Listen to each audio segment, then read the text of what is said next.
I made an ASMR video every day for 3 years inside of my closet.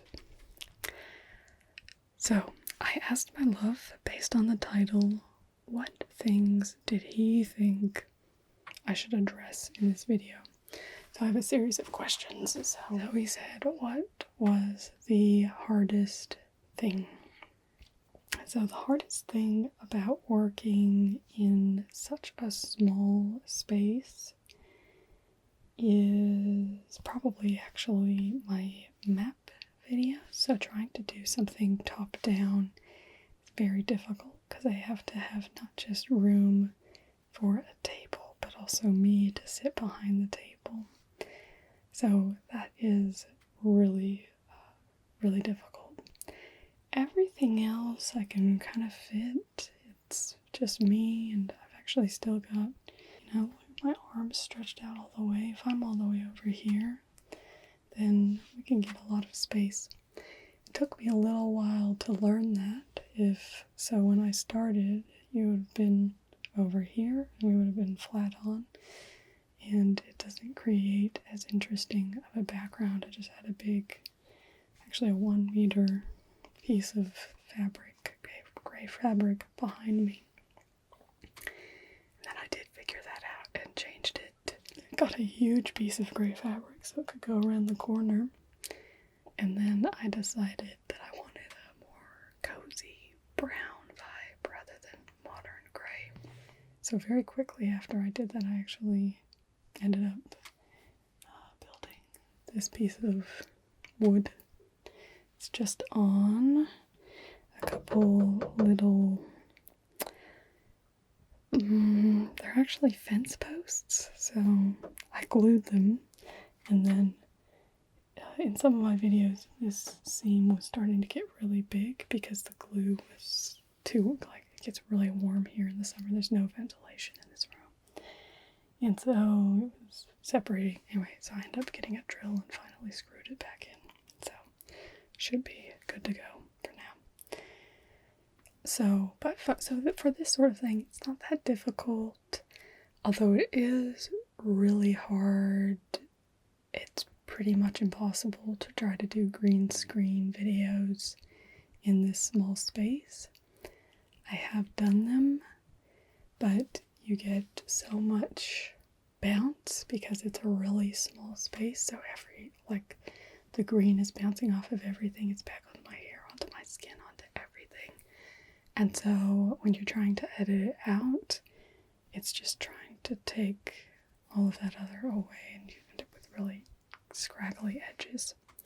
So that's part of why I've never gone into the green screen. It's also doing a daily video. The editing time is really, really significant, and I couldn't have my computer taken up that long, basically with just exporting. I needed to be able to roll around. For daily videos, sometimes the hardest thing is always when I have very little time before the video needs to be released. So my viewers' appreciation has always been the hardest because I like to wait till later in the month. And so I recorded. The hardest day was grand final day, and I think I recorded it in the morning. It was naming people as the players who won the flag, foretelling that we did win the flag. But anyway, and so that was my shortest video. It was 6 minutes long. I always aimed for at least 15 minutes as a video. And then I have some that were 4 hours, but that was a compilation video. Videos to an hour, hour and a half are my longest, but most average between 20 and 30 minutes probably. So, what was the hardest thing? But yeah, so changes into my editing, different editing programs and that sort of thing. Those sort of things have changed through time. Even at the beginning, I didn't even have a chair. I would sit down on the ground. I put fabric behind me, just at the back. And then I got a chair, got up off the ground and been higher and added more and more to that. And I was able to get a stand to do really nice top-down shots for my maps, which I really, really like. How did you alter ideas? Ideas you couldn't do? Have to do anything to make things work. I have, so back here, I've got a table. So my table that I use, well, this is my bamboo table. It's a camping table. I can see the back actually. So I would never have gotten a camping table if I didn't have such limited space. That is one of the things I am most looking forward to at the new place, will be that I can get a nice, sturdy desk. I've had to edit out a lot of kind of banging the table and throwing the camera off because it's just not very sturdy. And then I have a little piece of wood, just like this stuff, but just a little lighter stain that I put out on top of that camping table, which I had to cut down to size, otherwise it wouldn't fit in here. So I've been able to make that tabletop, so when I've done face down videos, I started off with just the bamboo, but then I got that piece of wood. And that could be a pain because it basically pushes me right back against, because I would have my lamp over here, and then I'm sitting and I have to squeeze my way in to get in. So that's the biggest challenge, the most annoying thing. So I'm looking forward to be able to get a nice, proper desk. Did you ever worry it would weaken the appeal of my channel? No, I never worried about that at all. I never really thought it would contribute at all. It was actually really funny. The reason I thought about doing this video at all was I was looking up something a few months ago before we knew we were going to be moving about, let me see what sort of setups people have in their closet. I wanted to try and figure my lighting setup out a bit more. And I could only find one video of somebody talking about recording in a closet with very much detail, and I was very surprised, and I thought, oh, is this not where most people record? I guess I'm very out of the loop in that way, so that's why I thought, oh, that may be actually a pretty unique thing that I recorded not just a video every day, released a video every day for 3 years, but I did it from in my closet. And it's a walk-in closet, but not very large. Now, the other thing I wanted to mention is there were no clothes in here, which I talked about, but that kind of changed. So, when I was over here, front on,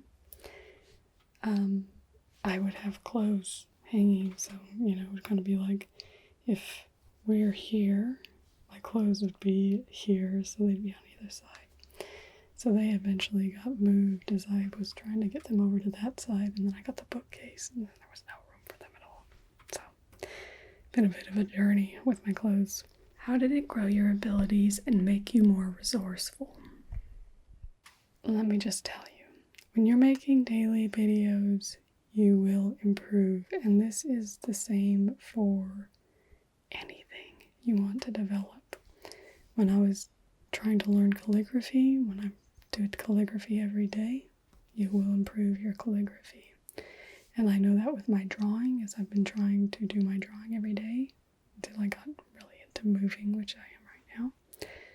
But if you draw every day, you will improve. And it's the same singing, dancing, anything you want to pursue, practice it every day.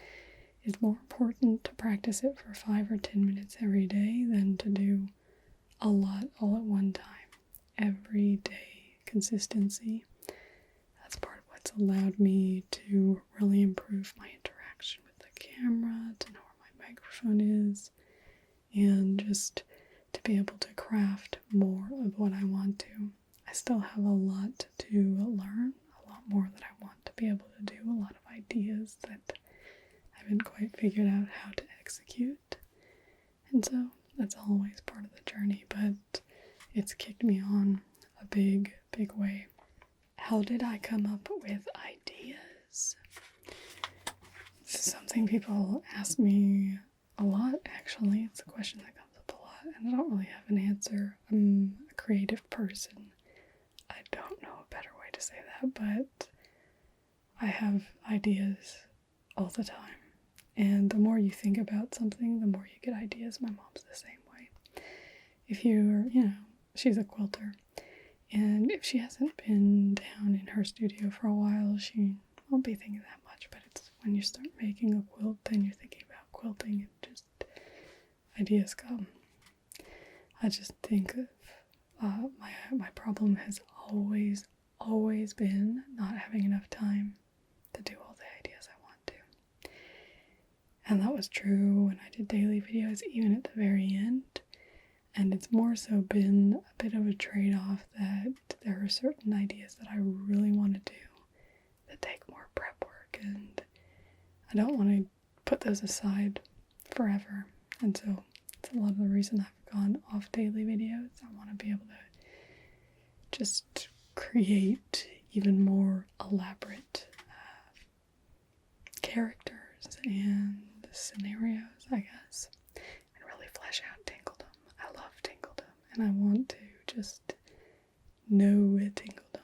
And it takes time to create really good places. But no, I don't run out of ideas, and I don't know where they come from. I mean, they come from up here. Next was, how did you find the time? The first thing you have to understand is I am married, but we don't have any kids. I mean, I do live with my son, but he's 20. It's old. That's another story. Go watch that video. But he's going to be actually staying here, and we're moving out, so he'll be on his own now. I think it'll be good for him now. But anyway. But so I don't have a lot of care responsibilities, and I was in university. I've always been a student that doesn't have to work very hard at being a student, and so I got very excellent grades, but I still have a lot of free time. So that's how. I got a study allowance from the government as well. I wouldn't have been able to do this if I was in the States. It's part of just the Australian and being an Australian citizen now. So all those things contribute. I mean, I didn't make money. As I said, I haven't made money off of my channel, so that didn't help at all. It's been a labor of love. It's always a labor of love. I just want to help everyone relax and take us to magical places and just really enjoy the simple things in life. And yeah. Okay, so next is, what did you do when you felt sick, not motivated? If I didn't feel good, I didn't record. The one video I can think of I recorded when I was sick was the Viewers Appreciation Vacation Around Hyrule. And I had already been sick, and I delayed it by 3 days, I think. So it went out a bit later. But I still had a video that came out that day. The glories of scheduling videos. So, YouTube scheduling, big, big fan. Did you ever get sick of being in there? No. I got sick of them pounding up and down the stairs, and sometimes I had to go and slam my door. But if it was quiet enough for me to record, I never get sick of being in here. It's soothing and calming for me. It helps me forget about everything else and just focus on you and what we're doing. And I love it. I love it. I love it. I love it. It's so special to me. So my advice to all of you out there who are thinking about recording, 3 years of ASMR in your closet, my advice is go for it. You'll figure out the rest. It's an amazing ride. And when the 3 years are done, you're gonna miss it. So I've enjoyed every day that I've done this, and I am still enjoying what I'm doing now, but I do miss that frequency. So thank you everyone for coming into my closet with me and spending some time to relax together. And I will see you again from a much larger